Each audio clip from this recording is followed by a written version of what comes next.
on my old life. I'm giving thanks to the Most High. Youth club کے شروع کے سالوں کی سٹوری جو ہے وہ بڑی مزیدار ہے. ہم لوگوں نے ایک بس تھوڑے سے لوگ تھے مٹھی بھر جن کا ایک مشن تھا, پلان تھا کہ بھی کچھ کرنا ہے, کچھ بڑا کام کرنا ہے, اپنے ملک اور قوم کے لیے اپنے دینی خدمت کرنی ہے. اور اس ٹائم پہ جو کچھ بھی ہم لوگوں نے کمایا ہوا تھا بس وہ اس ادارے میں لگا جا رہا تھا. اور گھر والے بھی پریشان تھے کہ بھئی لگے جا رہا. اور ہوتا یہ تھا کہ بہت سارے ہمارے ایونٹس ایسے ہوتے تھے کہ جہاں پہ اسپیکرز آتے جن کو ہم لوگ انٹرنیشنل اسپیکرز کو یہاں بلاتے, اسکالرز آتے, ان کو ہم لوگ ٹور کراتے, ان کی بورڈنگ, ان کی لاجنگ, ان کی ٹرانسپورٹیشن سب کچھ ہمیں خود مینیج کرنا پڑتا. اور تقریباً 2-2.5 سال تک اسی طرح معاملہ چلتا رہا کہ بس ہم اپنی جیبوں سے لگاتے گئے. پھر آخر کار تقریباً تیسرے سال میں جا کے کہیں پہ ہم لوگوں نے تھوڑا سا لوگوں کے سامنے ریچ آؤٹ کیا کہ بھئی جو لوگ بھی آپ میں سے صاحب استطاعت ہیں آپ لوگ کنٹریبیوٹ کریں, کیونکہ ہم لوگ اس کو فار ایور تو نہیں چلا سکتے اس طرح سے.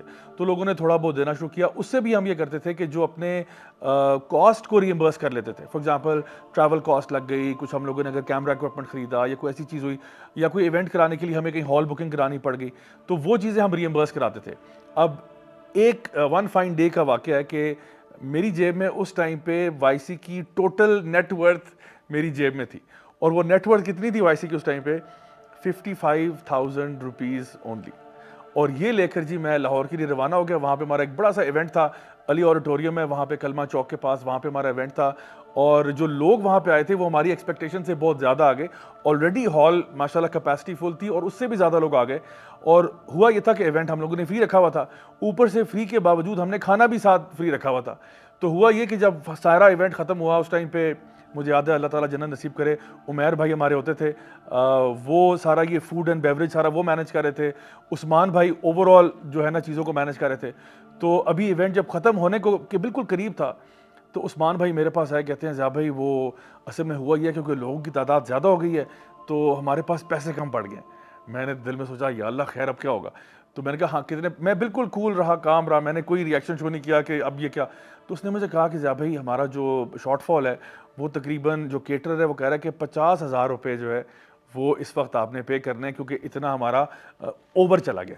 میں نے بالکل ریلیکس طریقے سے کہا کوئی بات نہیں, بالکل ٹھیک ہے, آپ آئیں میں آپ کو پیسے دیتا ہوں. میرے پاس جو ہے نا گاڑی میں لیپ ٹاپ بیگ پڑا تھا, اس میں میں نے پیسے رکھے ہوئے تھے. میں نے ان کو اسٹریٹ اوے وہ کیش ہینڈ اوور کیا 50,000. اور میرے پاس جیب میں اس ٹائم پہ صرف 5,000 روپے تھے جو وائی سی کا ٹوٹل نیٹ ورتھ تھی اس ٹائم پہ. اور مجال ہے کہ جب میں واپس اس ٹائم پہ جا رہا تھا تو مجھے ایک سیکنڈ کے لیے بھی نا ایسا احساس نہیں ہوا کہ اب یہ جی وائی سی کے پاس, یوتھ کلب کے پاس صرف 5,000 روپے رہ گیا, اب ہمارا اگلا مہینہ کیسے گزرے گا, اگلے مہینے میں کیا ایونٹ ہوں گے. میرے دل میں بس یہی بات تھی کہ جس اللہ تعالیٰ نے وہ 55,000 بھی ہمارے تک پہنچایا نا, یہ اللہ نہیں کروانے. اور آپ یقین کریں سارے راستے میں صرف اللہ تعالیٰ سے بس یہ دعا مانگتا آیا کہ اللہ یہ جو بھی ہم کام کر رہے ہیں یہ میرا کوئی ذاتی معاملہ نہیں ہے یا ہماری کسی بھی ٹیم ممبر کا کوئی پرسنل یہ میٹر نہیں ہے.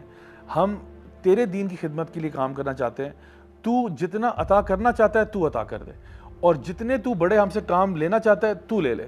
تیرے دین کا کام ہے, ہم تیرے لیے اپنے آپ کو وقف کر چکے ہیں, ہم اپنی زندگیاں اسی کام کے لیے, اسی مشن کے لیے ڈیڈیکیٹ کر چکے ہیں, تو نے جتنی اس میں برکت ڈالنی ہے اللہ تو ڈال دے. اور الحمدللہ میں آپ کو بتاؤں کہ جب میں واپس پہنچا اگلے دن رائٹ دا نیکسٹ ڈے میرے پاس ایک صاحب آتے ہیں اور وہ کہتے ہیں کہ آپ یوتھ کلب چلا رہے ہیں نا وہ جو آپ کے ایونٹس وغیرہ ہوتے ہیں. میں نے کہا جی بالکل. تو کہتے ہیں کہ میں آپ کے اس کاز میں نا کچھ کنٹریبیوٹ کرنا چاہتا ہوں. میں نے کہا جی بتائیے. تو وہ بندہ مجھے وہاں پہ میرے گھر پہ آ کے نقد 5 لاکھ روپیز کیش دے کے جاتا ہے. اور میں صرف دل میں سوچتا کہ اللہ کس طرح تو ہمارے لیے ذریعہ بناتا ہے. اور وہ دن اور آج کا دن, it's been so many years now. دیکھیں ابھی یوتھ کلب کو بنے ہوئے تقریباً 12-13 سال ہونے کو آ رہے ہیں. اینڈ ناؤ ہم ایک ایسی پوائنٹ پہ ہیں کہ ہمارے آفیسز اسلام آباد میں, لاہور میں ہیں, کراچی میں ہے, ہمارے امپلائیز کا پورا ایک نیٹ ورک ہے, اور والنٹیئرز تو لاتعداد والنٹیئرز ہیں. اور جتنا کانٹینٹ ہم سوشل میڈیا پہ کریٹ کر رہے ہیں, جتنا ہم لوگ فزیکلی لیکچرز, ٹاکس اور ورک شاپ میں کرتے ہیں, I mean the numbers speak for themselves. تو میں جتنا بھی اللہ کا شکر ادا کروں کا میں, so in the end I would just say کہ dream big, do it with اخلاص, اپنی نیت کو صاف رکھیں, اور اس کے بعد wait and watch how the miracles happen by the permission of Allah سبحانہ تعالیٰ. میں تو اس کا اتنا فرم بلیور ہوں, اور میں سب کو یہ کہتا ہوں کہ جب آپ کے عزائم بڑے ہوں نا اور آپ کی نیت صاف ہو, یہ ہو ہی نہیں سکتا کہ اللہ تعالیٰ آپ کی مدد نہ کرے. I'm gonna make a difference. Take back what's mine. Give power to the people. Some dreams